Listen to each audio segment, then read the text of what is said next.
¿Por qué cuesta tanto hacer buen cine? Las historias son colectivas. Lo que a ti se te está ocurriendo hoy, hay otros 15 Juanes que se les está ocurriendo exactamente la misma historia, con un tono muy parecido y con circunstancias muy parecidas. Está la avalancha de solicitudes de producción y de pitch que hace la gente, que muchas veces se quedan corticos. ¿Se nace amando el audiovisual o se aprende a amar el audiovisual? Se muere amando el audiovisual.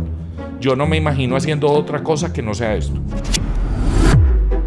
¿Qué hace un buen director? Tenés que comunicar muy bien y transmitir muy bien tu idea para que la gente entienda hacia dónde vas. Pero desde el momento en que la claqueta empieza a sonar y empezamos a rodar, uno tiene que tener claro cuál es el objetivo.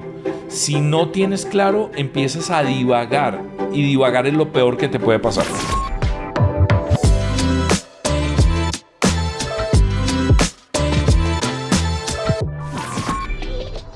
Hoy tenemos un invitado muy especial para este podcast de Pro Go Getter, nada más y nada menos que Agustín Restrepo Izaza. Nacido en Montería, Córdoba, pero es un hijo natural y de cepa de Antioquia. Agustín, bienvenido. Muchas gracias, Juan, y gracias por invitarme a este espacio tuyo. Agustín, ¿la vida es un drama o tiene más drama en las películas? Tiene más drama las películas que la vida. ¿Por qué? Porque uno con la vida es condescendiente. Con las películas, con la ficción, no lo es. Hay un nivel de exigencia mucho más alto para que las cosas que aparentemente son ficcionadas, son imaginadas, son mentira, una mentira narrativa, sean creíbles, tienen que impactar, impresionar y tienen que pasar la censura del espectador. Entonces uno es mucho más exigente con la ficción que con la realidad. ¿Qué hace un buen director? Te voy a dar 3 puntos. Primero, liderazgo. Porque básicamente estás liderando un equipo. No es un trabajo individual, es un trabajo colectivo. Y cuando estás liderando un equipo de 60 personas, los resultados son lo que interpreta de tu visión esas 60 personas. Eso lleva al segundo punto. Comunicar. Tenés que comunicar muy bien y transmitir muy bien tu idea para que la gente entienda hacia dónde vas. Justamente porque es un equipo. Y tercero, no quedar satisfecho con todo. Siempre buscar más allá y siempre buscar formas nuevas de contar la historia y de contarse uno mismo, porque en el fondo siempre vas a estar contando la misma historia. ¿Qué diferencia hay cuando uno ve una ficción siendo director a cuando uno simplemente es un espectador? Hay mucha diferencia. Uno deja de ser un espectador más. Entra en un juego de evaluación, entonces yo tiendo a ser muy repetitivo en cuanto a los directores que me gustan y a las películas que me gustan. Y segmento mucho el tipo de productos que quiero ver. Los busco, tiendo a ver mucho documental, o sea, me gusta mucho el documental, pero sobre todo tiendo a leer, o sea, digamos, me distancio un poco del audiovisual, excepto por lo que te digo, hay directores, Kubrick lo puede ver 300 veces seguidas y me seguirá gustando igual, pero me refugio mucho en la literatura y en los ensayos. Me gusta mucho leer libros y me gusta mucho la literatura en general. ¿Qué tipo de feeling, de conexión debe tener un productor y un director en una gran película? Mira, el productor tiene que saber cómo optimizar los recursos y brindarle esos recursos al director. Cualquier gasto siempre debe ser un gasto pensado en función de la pantalla. Lo que no queda en la pantalla no sirve. Y un director tiene que saber optimizar esos recursos y que esos recursos queden en pantalla y sacarle lo máximo a todo, lo máximo al arte, lo máximo a la fotografía, lo máximo a la cámara y lo máximo a los actores. ¿Por qué cuesta tanto hacer buen cine? Porque todo tiene que confluir en un solo espacio y es el encuadre de la cámara. para construir algo en el encuadre de la cámara, tú tienes que estar pendiente de la actuación, el vestuario, el espacio, la luz, el maquillaje, todo lo que implica la puesta en escena. La puesta en escena es demasiado compleja y tú estás segmentando la realidad y fragmentándola a un solo momento y un solo instante. ¿Eres un director producto terminado? No, ¿Qué opinas de los directores y productores que se creen producto terminado? que nunca va a estar terminado. Yo creo que los cambios que ha tenido la industria, producto de la democratización digital, obligan a que todo el tiempo nos estemos reinventando y buscando nuevas formas de contar historias. Si no atraemos al público a esa nueva forma de contar historias y nos quedamos en los mismos esquemas narrativos, de interpretación, de fotografía e iluminación, no estamos avanzando y el producto ya está hecho. Y ese producto es un producto que per se va a ver avejentado. ¿En qué ha afectado desde tu punto de vista la democratización de los equipos y de la industria técnica y de postproducción en el mundo? Mira, por convicción yo soy liberal y creo que la democratización es la mejor forma de aplicar las reglas del liberalismo, y es que todo el mundo tenga acceso a industria, a poder crear empresa, a poder transmitir y a poder crear productos. Si la gente tiene acceso a eso, y es lo que está pasando hoy, tú puedes hacer una película con un celular perfectamente. Y en el 91, el movimiento Dogma lo que hizo fue eso, empezar la democratización. O sea, el día que ellos decidieron agarrar una cámara digital de video y rodar una película con una cámara de video, empezaron a cambiar las reglas. De ahí en adelante simplemente fue una explosión tecnológica, pero la explosión tecnológica le ha permitido a todo el mundo, en todos los niveles, que pueda contar historias. Ahora, evidentemente uno busca las historias que le gustan. Igual, escritores, hay 300 millones de escritores en el planeta. Tú buscas los libros que te gustan. Estas plataformas, estas redes sociales, donde desde mi punto de vista el audiovisual ya se volvió una especie de commodity, donde vemos videos pero por millones al día y ya no es algo especial como era hace unos 10 años, 15, 20, que cuando veías algo bonito te captaba la atención y le dedicabas ese tiempo, sea para ver un comercial, sea para ver un documental, o sea un cortometraje o una ficción. Pero ahora ya vemos eso por millones y por montones al día, que ya es un tema de saturación. ¿En qué ha afectado desde tu punto de vista, tanto para la industria como para la percepción del público, este tipo de plataformas y herramientas de medios? El cine, y tenemos que devolvernos más de un siglo hacia atrás, siempre ha tenido miedo de algo. El sonido va a acabar al cine, 1927. 1940, la televisión va a acabar al cine. 1980, las tiendas de video van a acabar al cine. 2015, las plataformas de video, de streaming van a acabar al cine. El cine no se va a acabar.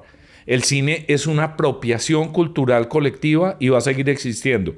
Se va a transformar, no estoy diciendo que no se transforme, pero va a estar esa magia de estar a oscuras, sentado al frente de una pantalla, viendo una historia, documental, ficción, pero caricaturas, lo que sea, sentado viendo eso, eso siempre va a existir, eso no va a desaparecer.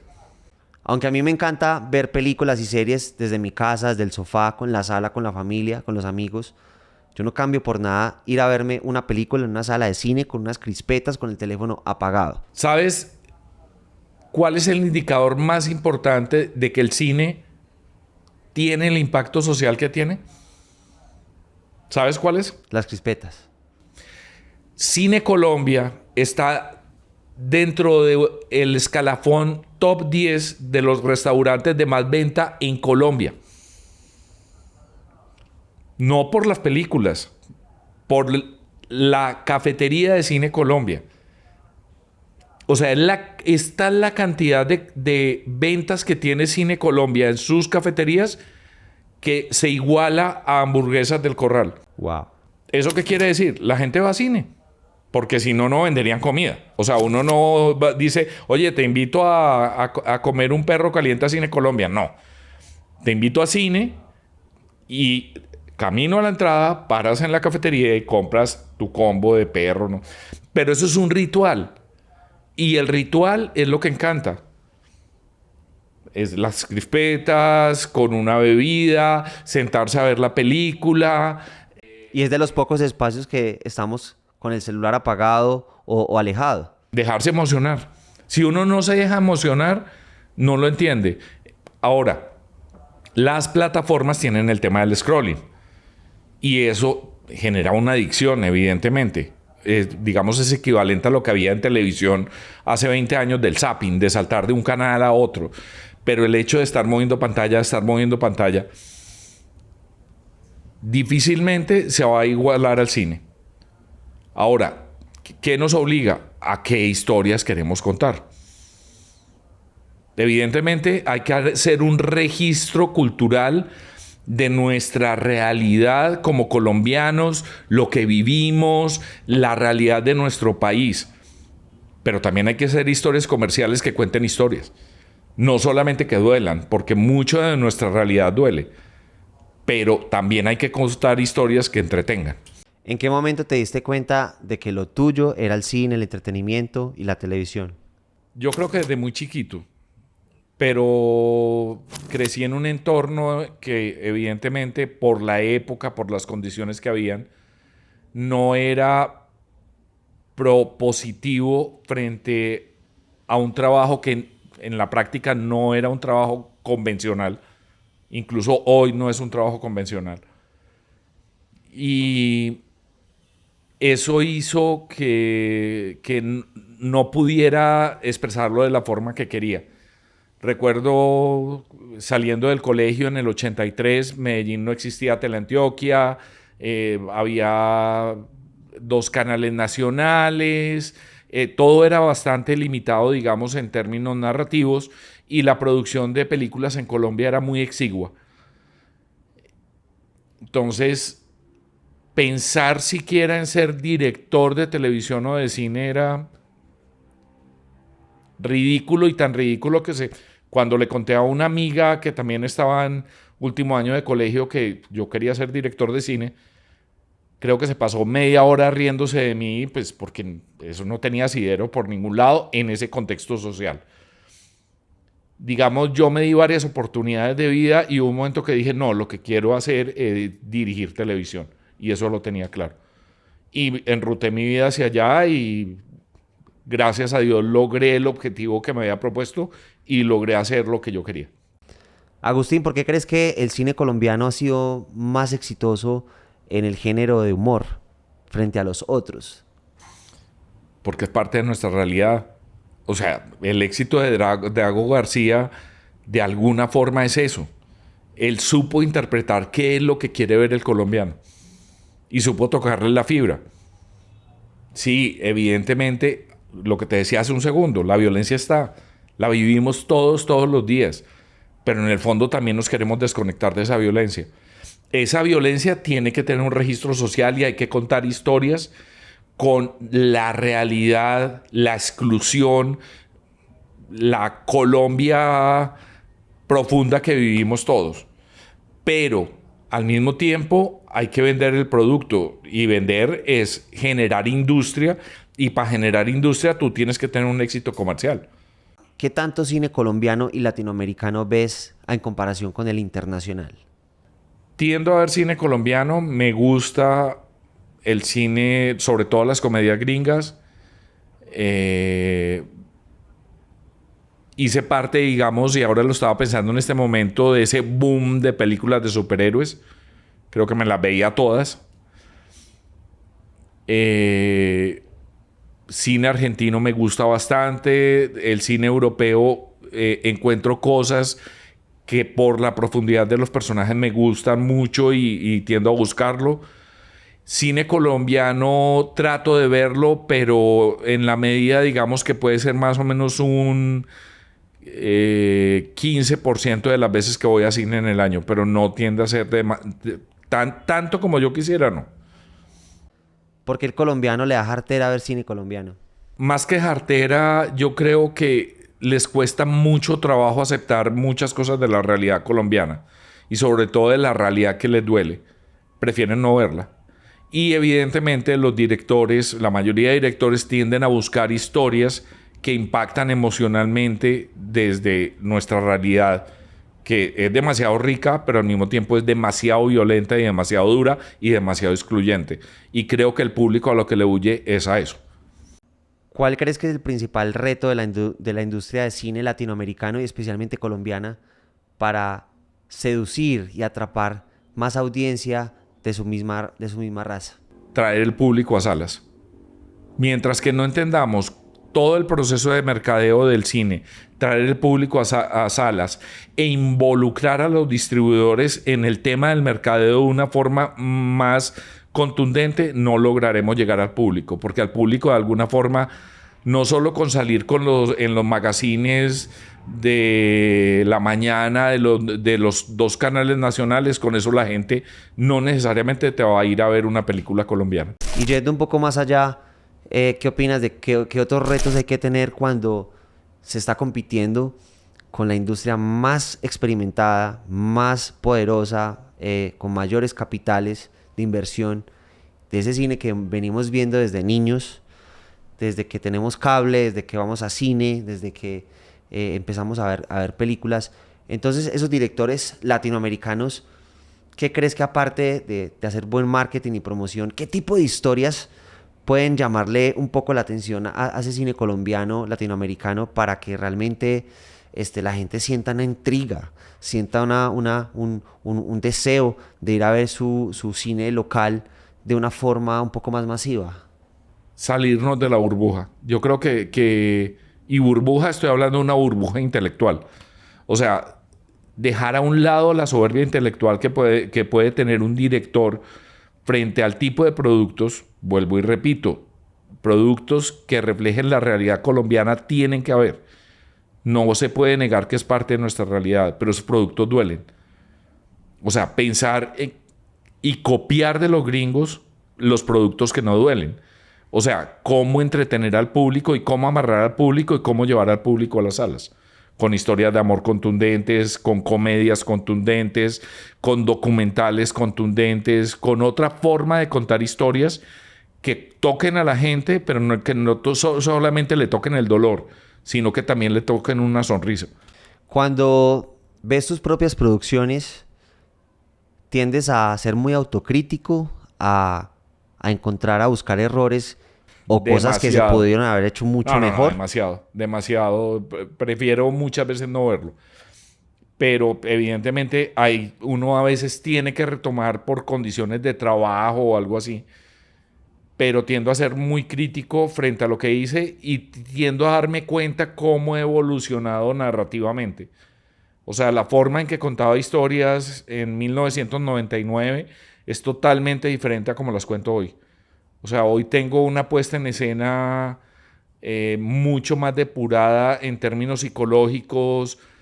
Tiendo a pedirle el tono a los actores mucho más intimista, más medido. O sea, no me gustan las actuaciones hacia afuera. Prefiero que el personaje procese la emocionalidad hacia adentro y que lo que se genere en la pantalla sea producto de esa emocionalidad, no de un impacto buscado que creo, pues mi escuela al final de cuentas, sin denigrar de ella porque la respeto profundamente, fue la telenovela.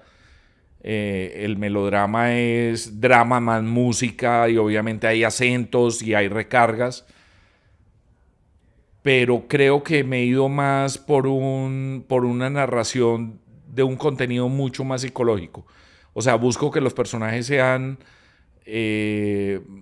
más cercanos a la realidad, entre comillas, una mezcla de bondad, maldad, de inseguridad, de seguridad, lo que somos todos los seres humanos. Uno no tiene un solo matiz. Siempre tendemos a tener diferentes ángulos, diferentes visiones y no actuamos igual frente a todo el mundo.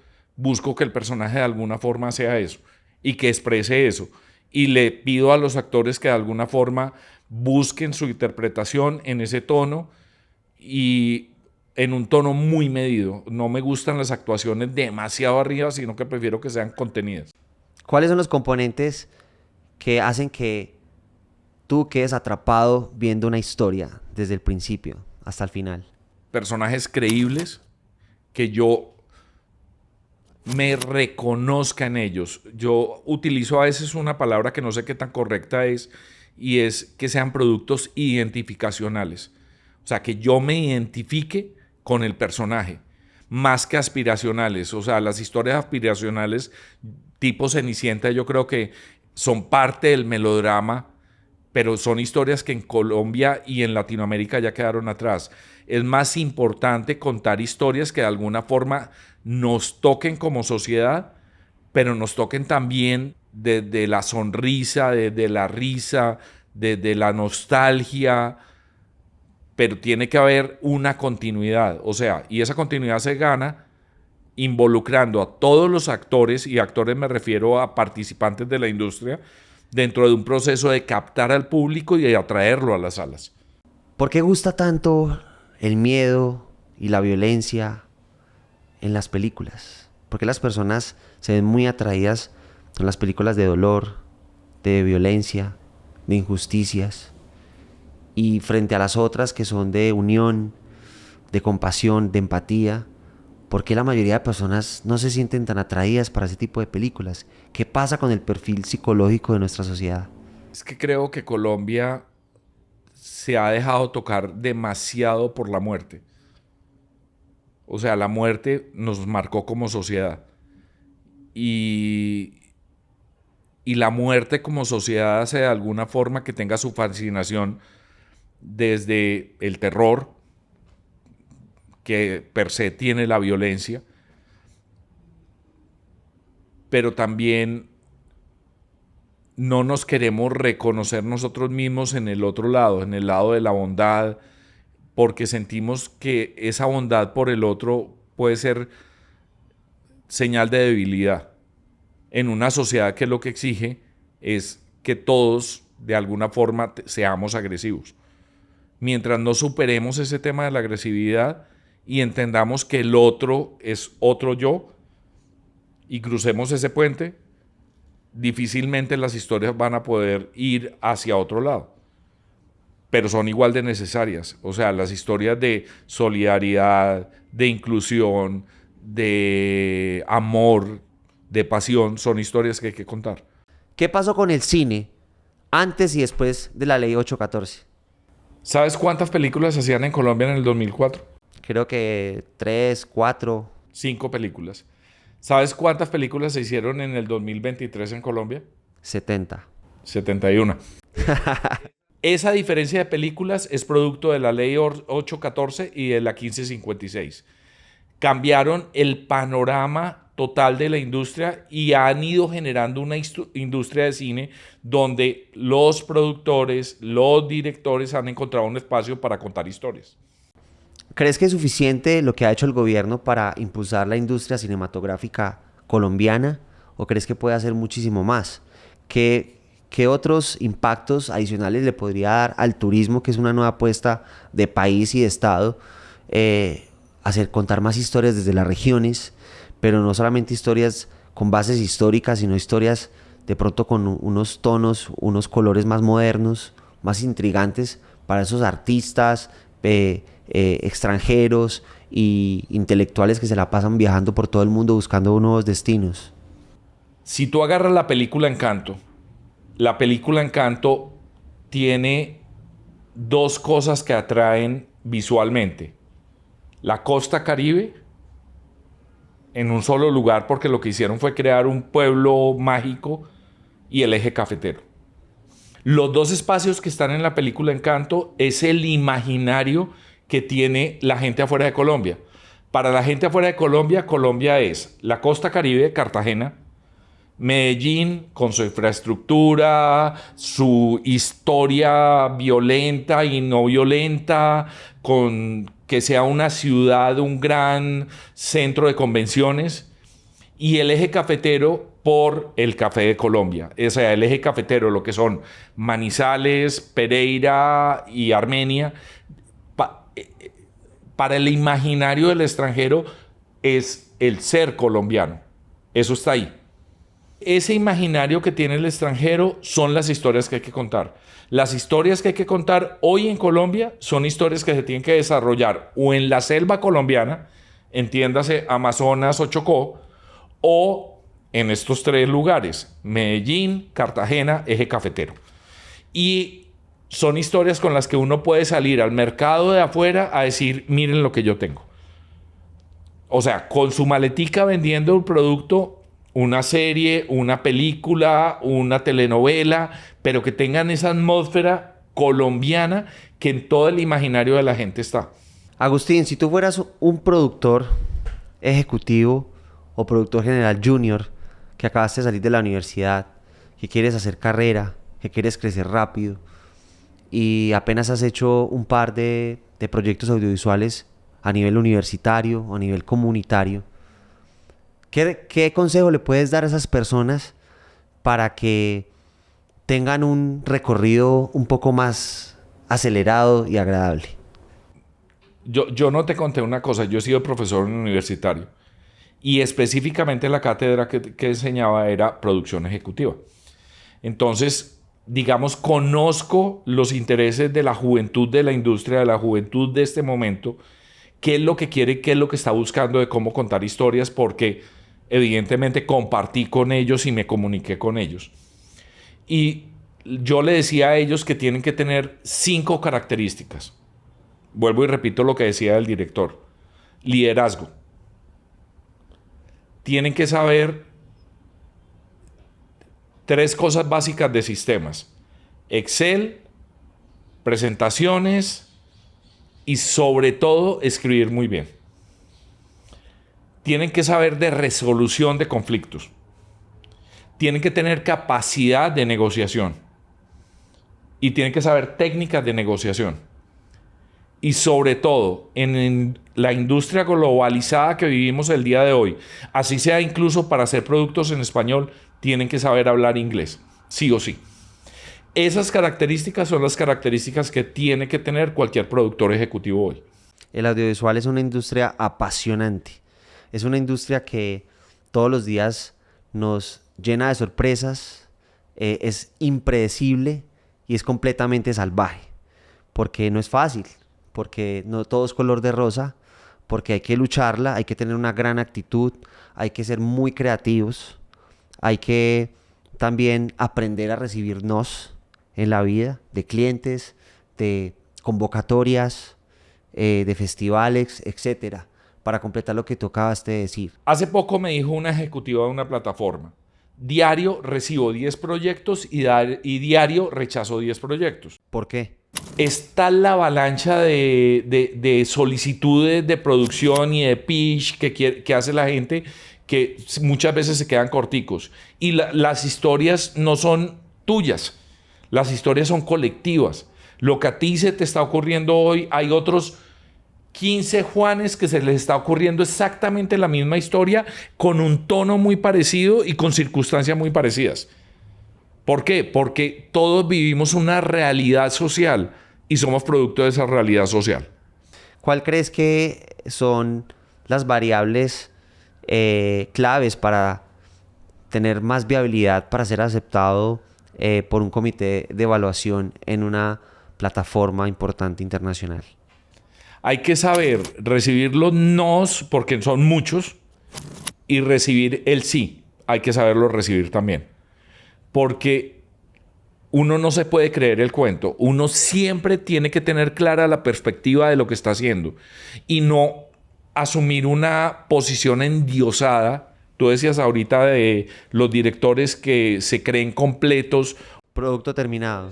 Ese cuento no se lo puede creer uno, porque te cambia desde la forma de caminar hasta la forma de lo que estás contando. Y con eso estás dejando de ser autocrítico. Y el primer espectador tiene que ser uno mismo, como productor o como director. Pero el primer espectador tiene que ser uno y tiene que tener la suficiente poca soberbia o ausencia de soberbia o carencia de soberbia para poder decir, me equivoqué, esto no es así. Hay que ser honestos con nosotros mismos y saber aceptar y decir, esto está espectacular o a esto le falta todavía. Y saber oír. Y saber escuchar al equipo. Porque si tú no sabes oír lo que te dice el equipo, porque lo que te dice el primero de dirección, lo que te dice el productor, lo que te dice el actor, lo que te dice el line, lo que te dice el fotógrafo, lo que te dicen los cámaras, muchas veces es lo que más puede aportar a una historia. Pero tiene que tener uno la suficiente poca soberbia para poder decir, por este lado es. Porque nadie tiene la verdad absoluta. ¿Qué te pasa cuando estás en una grabación de una escena y tú estás muy seguro de lo que estás grabando y de repente el actor te propone una idea muchísimo más buena de la que inclusive está escrita en el papel del guión? ¿Cómo afrontas una situación así donde todos te están observando? Eso es liderazgo. 1, la propuesta puede funcionar. Pero si la propuesta no está acorde al tono y al volumen que tú le quieres dar a la historia, por más buena que sea, tú tienes que tener los argumentos suficientes para decir que no. Porque no se trata de imponer, se trata a partir de argumentos por qué decir que no. Lo que esté más acorde y apropiado de acuerdo a la línea de la historia. Yo te hablaba ahorita de un libro de Daniel Kahneman que se llama Pensar rápido, pensar despacio. La inteligencia, y creo que esa es la inteligencia que uno tiene que tener como director, es que tu propia experiencia y tu propia intuición sean las que contesten en esos momentos. Pero por la experiencia tú ya sabes qué funciona y qué no funciona. Y tienes que dar una respuesta inmediata y no puede ser una respuesta racionalizada. Tú y yo en esta conversación no estamos racionalizando, pero si yo me voy a sentar a escribir el tema de este diálogo que tenemos tú y yo racionalizo. Entonces yo empiezo a pensar, entonces el director, y empiezo a procesar la idea de una forma distinta. En este diálogo estamos pensando rápido los dos, y los dos estamos contestando desde nuestra propia experiencia, y es la forma en que optimizamos la inteligencia para poder tener. Esas son las respuestas que hay que dar. Y no solo a un actor, a todo el equipo. ¿Qué es más fácil? ¿Dirigir actores novatos o con poca experiencia a actores muy experimentados? Las dos. A ver, un actor muy experimentado tiene clarísimo y tiene en términos de disciplina qué es lo que está haciendo y por qué lo está haciendo. Pero tú tienes que tener el suficiente background, la suficiente formación atrás para poderte parar al frente y decirle por qué quieres algo en un momento dado, con argumentos. Con el actor sin experiencia y que de alguna forma está viviendo la emocionalidad de mi oportunidad, tú lo tienes que guiar y acompañar para que él sepa lo que está haciendo. Una especie de frenarlo cuando se quiera de pronto exagerar más de la cuenta. O pensar más de la cuenta. O pensar más de la cuenta. Yo tengo una frase que le digo a todo el equipo, no estoy hablando solamente de los actores, y es el que piensa pierde. Cuando estás en rodaje, estamos en rodaje. Cuando estamos en preparación, en ensayos, ese es el momento de pensar. Ese es el momento de cuestionarse, ese es el momento de acercarse al personaje, acercarse a la puesta en escena, acercarse a la cámara y decir lo que quiero es esto. Pero desde el momento en que la claqueta empieza a sonar y empezamos a rodar, uno tiene que tener claro cuál es el objetivo. Si no tienes claro, empiezas a divagar y divagar es lo peor que te puede pasar. ¿Por qué será que una gran parte de los nuevos jóvenes que están entrando a la industria audiovisual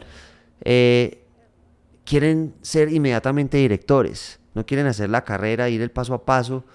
Conozco unos que quieren ser un director de fotografía. No quieren ser gaffer. ¿Sabes qué es lo que quieren ser? Famosos. O sea, el problema es más de fama que de ser dirección, que del cargo. Ellos quieren reconocimiento. Y en esta industria el reconocimiento lo logra mucha gente, otra gente no lo logra.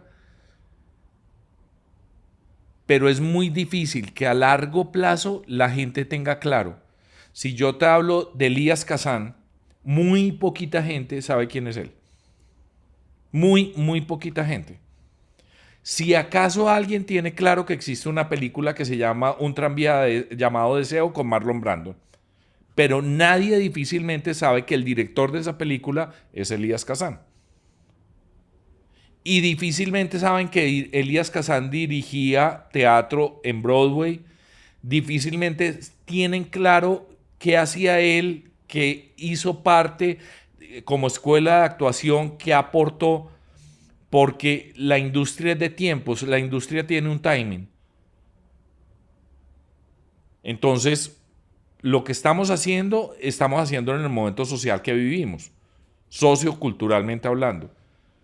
Pero el reconocimiento no existe. Y hoy la fama es tan fácil y tan gratuita desde los influencers que mucha gente de la industria lo que está esperando es ser influencers del cine.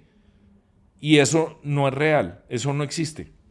Muchos quieren tener fama producto de la tendencia de los influencers y quieren entrar al cine y ser directores inmediatamente por fama o por moda.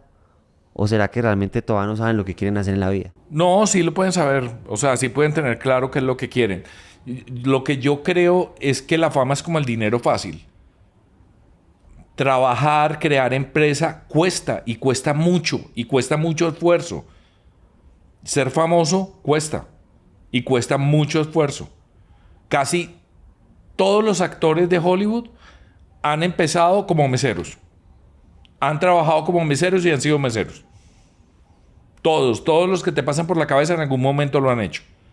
Y muchos actores de nuestra industria que se han ido a Estados Unidos han tenido que trabajar en oficios duros porque evidentemente eso cuesta trabajo. Pero cuando vemos que alguien se vuelve influencer de la noche a la mañana y tiene 6 millones de seguidores, 20 millones de seguidores, creen que la fama es así de fácil. Yo quiero saber en 5 años esos de 6 millones de seguidores dónde van a estar. Porque obviamente hay mucha gente detrás de ellos empujando y plataformas nuevas que van a pasar de moda y que van a avanzar y que van a salir como nuevas plataformas. Ayer era Facebook, después Twitter, después TikTok, después... O sea, todo cambia.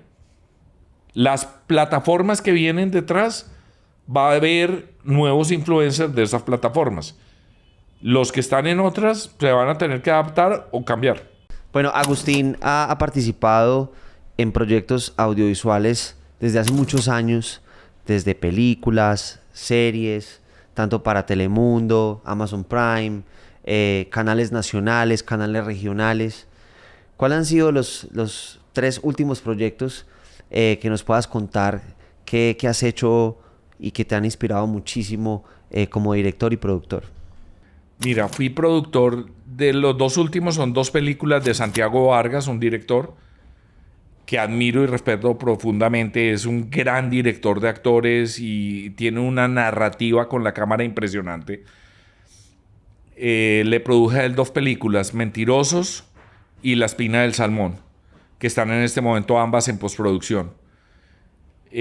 Anterior a eso hice para el canal TRO una serie de Mintic que se llamaba Domingo el último esclavo, la hice como director. También esa era de época en la liberación de los esclavos en Colombia en 1851. Que la fotografía quedó muy linda. Sí, y la actuación me encanta y logré contar con unos actores de un nivel impresionante. Entonces para mí fue muy grato encontrar cómo construir estos personajes que tuvieran un factor de verdad y que fueran personajes creíbles. Y mucho tiene que ver con el casting, con haber trabajado con ellos.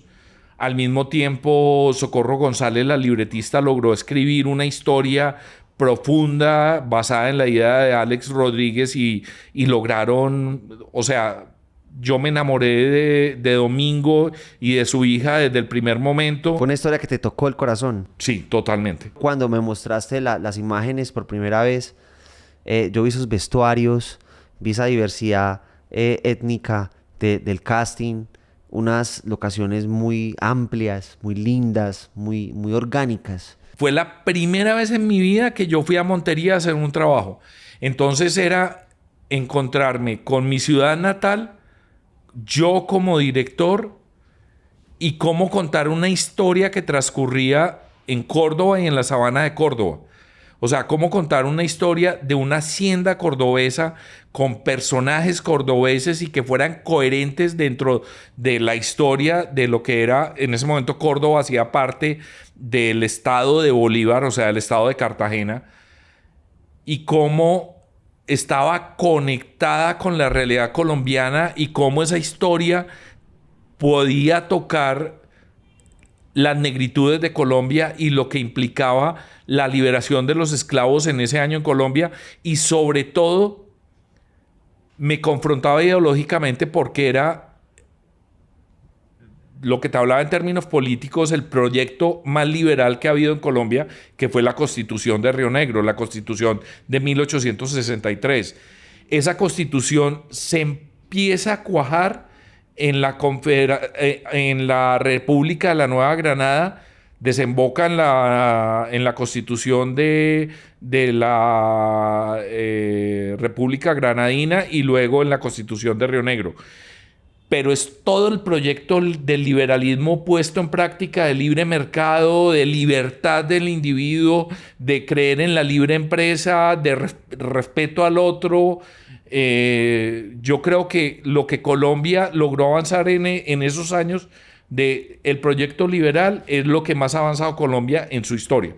Y más ha habido un respeto al otro. Sin embargo, evidentemente, producto de la oligarquía en la que vivimos, las guerras siempre estaban ahí. Y esa es una historia de 1800 más 51. o menos. Que es un reto muchísimo más complejo porque pues nosotros, en nuestro caso en Viborán, cuando hicimos La Mariposa Verde, pues era de época, pero era pues de 1960 más o menos. Ahora es muchísimo más duro hacer una serie de 1800 porque el arte tiene que estar muy cuidadosamente observada en cada una de las escenas y tiros de cámara. ¿Qué fue el reto más grande desde el punto de vista de que hubiera una coherencia visual y narrativa en cada una de las escenas? En Domingo era que los personajes fueran reales y sobre todo la violencia física que había sobre el ser humano, sobre los esclavos, fuera creíble. Eso fue lo que más trabajo me costó. ¿Cuántos capítulos es la serie? Es una serie de 30 minutos, 10 capítulos. Había una cosa y es la humedad y el calor de Montería y de Tierra Alta, Córdoba, es demasiado fuerte. Entonces, maquillaje, su trabajo no existía en la práctica porque todos estábamos sudando a cántaros todo el tiempo, empezando por los actores. Y llegó un momento que decidimos que no íbamos a pelear con el sudor. O sea, que el sudor era parte del maquillaje y parte de la realidad, y eso nos daba un factor de verdad. Y fue exponencial en el momento que empezamos los ensayos, que yo dije, déjenlos sudar, que suden. Tenía más realismo. Por el contexto en el que estábamos. Entonces, claro, los actores se abaniqueaban con el sombrero, las camisas estaban empapadas, chorreaban. Detrás de cámaras estábamos iguales. O sea, tú te ponías una camiseta y la camiseta estaba mojada a los 10 minutos. ¿Cuántos días de rodaje tuvo el proyecto y más o menos cuántos minutos de grabación hacían al día? Hacíamos como más o menos entre 12 y 15 minutos diarios y rodamos durante 19 días. Fue un proceso muy acelerado, muy inmediato. Había que encontrar muchas cosas sobre la marcha, tanto de emocionalidad como de los personajes, y eso nos obligó al mismo tiempo a encontrarle el tono a la historia. Creo que pudimos hacer un trabajo de verdad muy, muy bueno, muy interesante y apoyados, lo que te decía, en un muy buen texto. O sea, el guión estaba muy bien escrito. ¿Qué mensaje le quieres dar a esos jóvenes que hoy en día están empezando a hacer su carrera como directores o su carrera como productores latinoamericanos de habla hispana? ¿Qué recomendaciones le das para que vivan esa experiencia de una forma más bonita, natural y equilibrada? Que entiendan que esto es una carrera de resistencia y no una carrera de velocidad. Es una maratón y no una carrera de 100 metros. Gracias por este tiempo. Estamos muy contentos de tenerte acá en nuestra casa, en Videobrand, por aceptar la invitación. Estos espacios de diálogo y de encontrarnos dentro de la industria me parece que son absolutamente necesarios, que necesitamos espacios donde podamos conversar y encontrar diferentes visiones de lo que está pasando en la realidad del día de hoy. Y entre todos construyamos una industria cada día más fuerte, más solvente y con más historias para que el público, sobre todo el público colombiano, se reconozca a sí mismo en los resultados que hay en la pantalla. Tú me conoces y sabes que me encanta el cine, me encantan los comerciales, me encantan los documentales, me encanta el audiovisual exigente, bonito, estético, y que cada vez tenemos que estar evolucionando y no nos podemos quedar estancados o anclados en las mismas estéticas y narrativas. Por eso estamos haciendo estas entrevistas, para enriquecer el léxico de experiencias y de compartir nuevos conocimientos con el público latinoamericano y el habla hispana, para que se empiecen a nutrir de personas que admiramos como tú, con una gran experiencia, con una carrera bonita, una carrera muy integral, muy diversa, no encasillada solamente en un formato, sino que tú eres multiformato. Has hecho una carrera donde tu 80% ha sido ficción y aproximadamente, si mal no lo recuerdo, es un 10-15% documental. Entonces, nos encanta tu trabajo, nos encanta la forma como la filosofía, como ves el cine, como abrazas la industria, y por eso estamos muy encantados de tenerte aquí en nuestros estudios de Videobrand, en este podcast de Pro Go Getter. Muchas gracias, Juan, te lo agradezco y de verdad continúa así, porque esto es lo que necesita la industria, espacios como tu espacio y este podcast donde todos podamos hablar.